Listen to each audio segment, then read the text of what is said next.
నమస్కారం sir. Sir చాలామంది అంటే మా ఏజ్ వాళ్ళు అంటే పెద్దవాళ్ళు ఉంటారు కదా సార్, రిలేటివ్స్ కానీ ఎక్కడ చూసినా కానీ ఇదే మాట అంటుంటారు. ఏంటి అంటే హార్డ్ వర్క్ చేస్తే లైఫ్లో సక్సెస్ అవుతారు అని చెప్పేసి. కానీ నిజానికి హార్డ్ వర్క్ చేస్తే చాలా వరకు ఒక ఎగ్జాంపుల్గా తీసుకుంటే రిక్షా తొక్కేవాడు చాలా హార్డ్ వర్క్ చేస్తాడు, ఎండలో అలా తొక్కుతూ చాలా కష్టపడుతుంది. కానీ అదే లైఫ్ అక్కడే అయిపోతుంది అతనిది. ఏ హార్డ్ వర్క్ చేయని అంటే స్మార్ట్ వర్క్ చేస్తూ వచ్చిన వాడు బిల్డింగ్లో ఏసీ రూమ్లో మంచిగా చక్కగా కూర్చొని ఒక లగ్జరీ లైఫ్ని కొనసాగుతూ సక్సెస్ లైఫ్ని లీడ్ చేస్తూ ఉన్నారు. అసలు ఏది నిజమో అంటారు?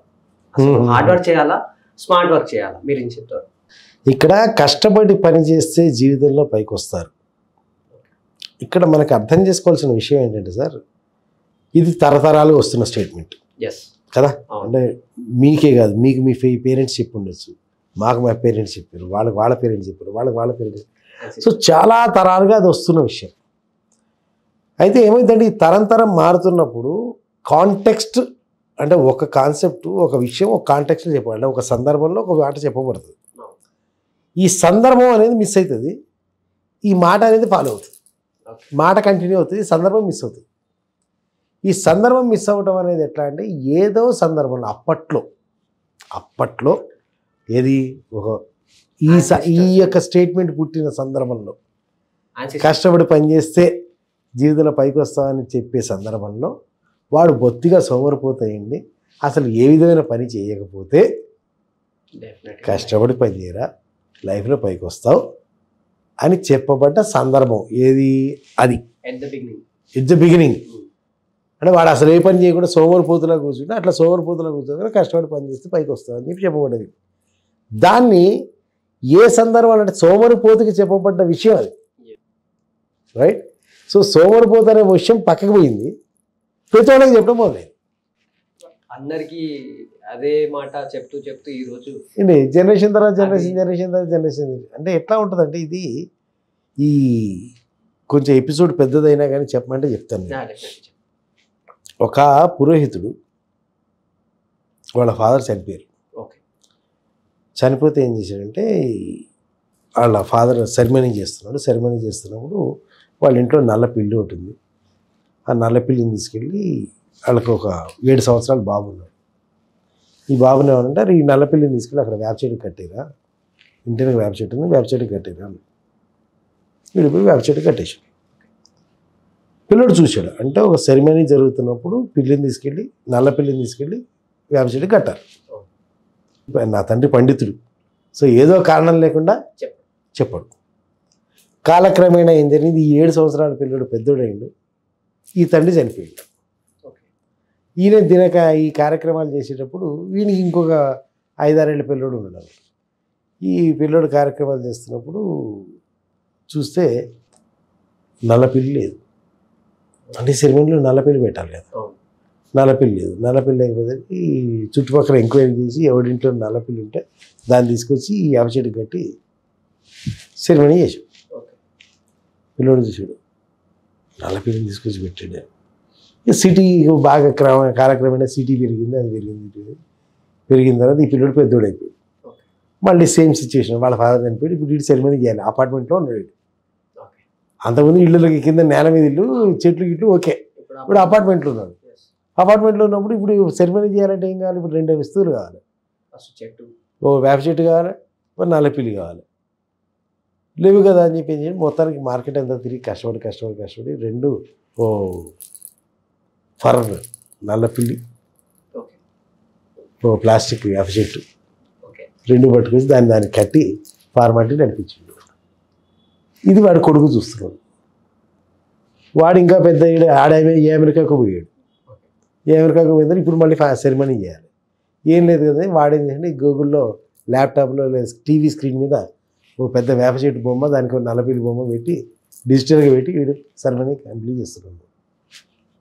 ఇంత చేసి ఏమిట్రా జరిగిందంటే, మొట్టమొదట్లో నల్లపిల్లిని కట్టేసిన వాడికి ఇంట్లో పిల్లి వాడి దగ్గర చనువు ఉండటంతో మాటికి వీడి దగ్గరికి వస్తుంటే దీపాలు ఉంటాయి, ఇది దాని మీద తగిలిన దీనికి కాలుతుంది, లేదా దీపం తగిలితే దీపం కింద పడుతుంది, అశుభం ఎందుకు అని ఇది అడ్డం వస్తుంటుంది మంచిగా అని చెప్పి ఆ పిల్లోడి నుంచి ఆ చెట్టుకి కట్టేరా అన్నాడు. ఇన్సిడెంట్ అనేది వేప చెట్టు. ఓకే. చెట్టుకి వెళ్ళాడు అంటే ఈయన చెప్పిన ఉద్దేశం ఏంటి? వేరు. వేరు. అవును. పిల్లి అడ్డం వస్తుంది కాబట్టి కట్టేయమన్నాడు. అశుభం జరగకూడదు.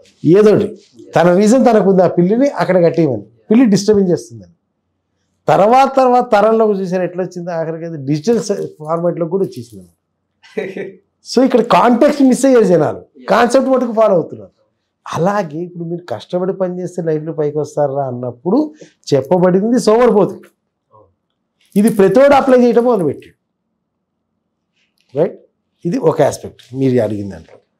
రెండో ఆస్పెక్ట్ మీరు అన్నట్టుగా ఈ రిక్షా తోలేవాడు కానీ లేదా హమాలి పని చేసుకునేవాడు కానీ శారీరకంగా శ్రమ చేసేవాడు, వాడు జీవితాంతం శారీరకంగానే శ్రమ చేస్తున్నాడు.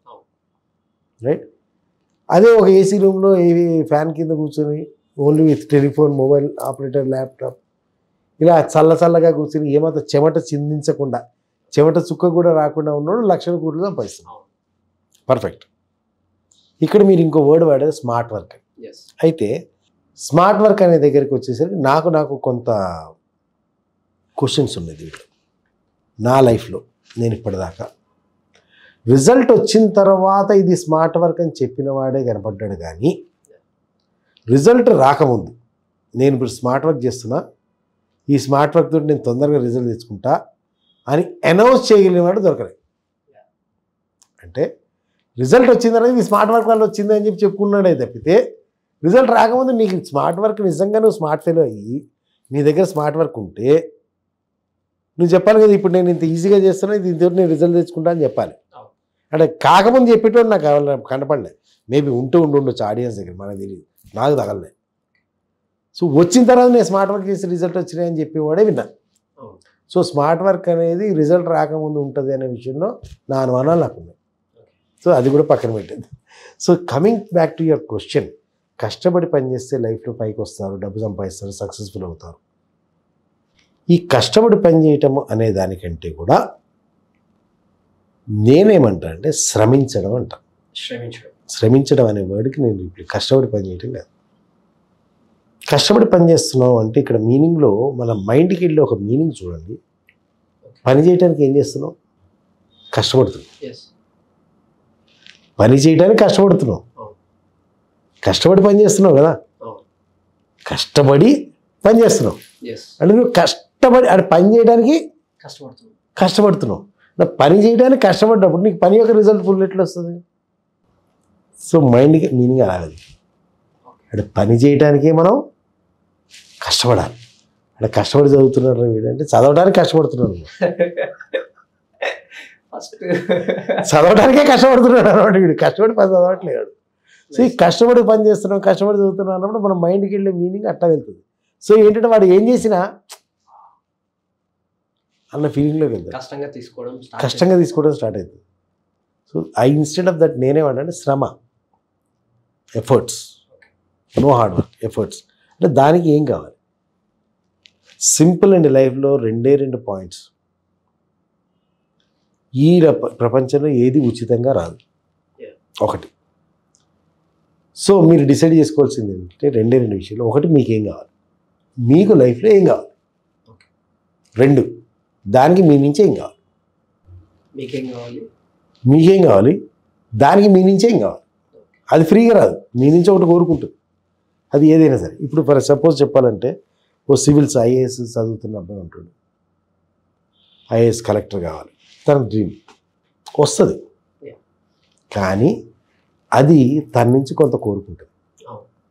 రోజుకి 15-16 గంటలు చదవడం, కొన్ని సంవత్సరాల పాటు సినిమాలు, టీవీలు, గర్ల్ ఫ్రెండ్స్ ఏమీ లేకుండా ఫోకస్ చేయడం, కంప్లీట్గా ఎఫర్ట్స్ పెట్టడం, ఆ ఇంటెలిజెన్స్, ఆ తెలివితేటలు, మేధస్సు, ఆ వర్కింగ్ నేచరు, ఎబిలిటీస్, రోజుకు 10-15 గంటలు అదే పని మీద కూర్చోగలగడము, పెళ్ళిళ్ళు, పుట్టినరోజులు ఏమైనా ఉంటే ఫ్రెండ్స్ అందరూ అరే బాహుబలి పోతున్నాంరా, ట్రిపుల్ ఆర్ పోతున్నాంరా, లేదా ఇంకోటి ఇదేంటి మొన్న వచ్చిందంటే కల్కి పోతున్నాంరా అన్న పోకుండా కూర్చోగలగడం. అంటే ఇవన్నీ కూడా తన చెల్లించే ధర, తను చేయాల్సిన త్యాగాలు.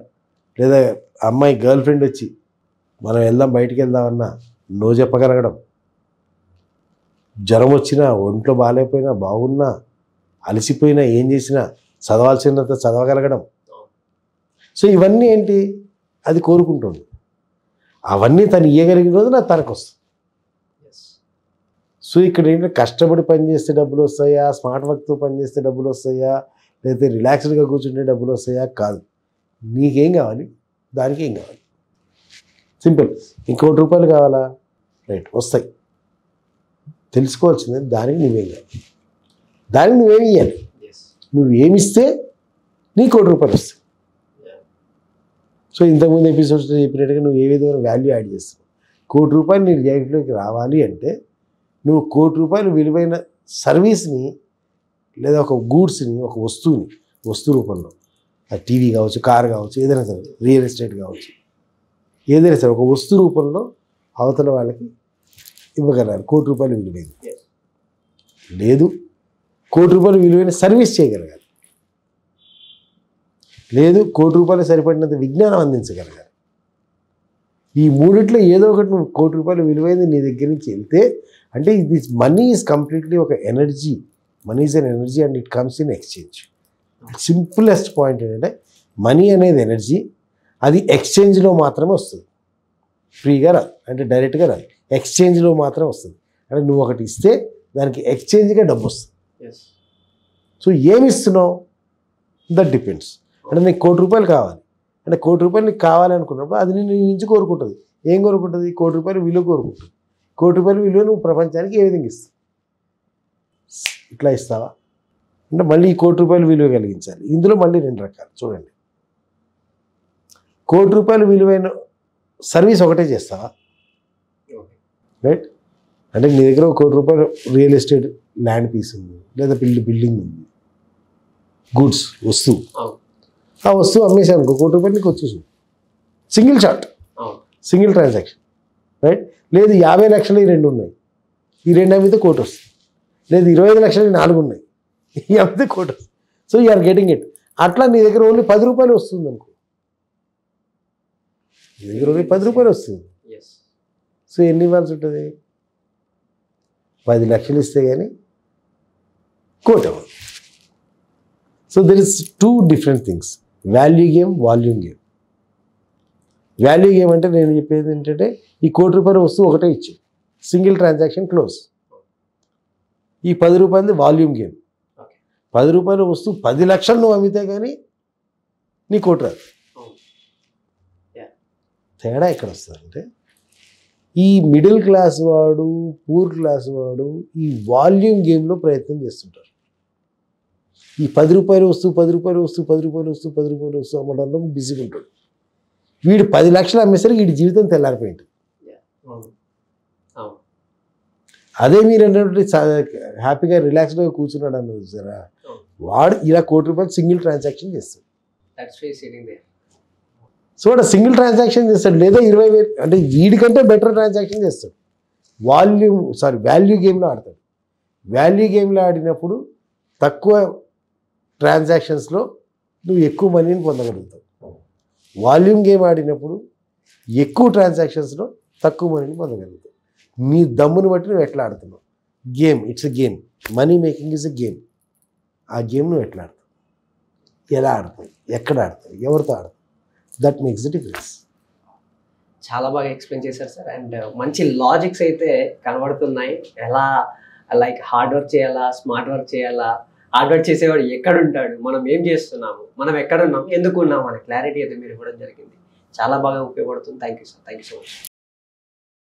సో చూసారు కదా, ఈ వీడియో కనుక మీకు నచ్చినట్టయితే లైక్ చేయండి, షేర్ చేయండి, అండ్ మీ అభిప్రాయాన్ని కింద కమెంట్ సెక్షన్లో కమెంట్ చేయండి. అండ్ తప్పకుండా సబ్స్క్రైబ్ చేయడం మాత్రం మర్చిపోకండి. Thank you so much.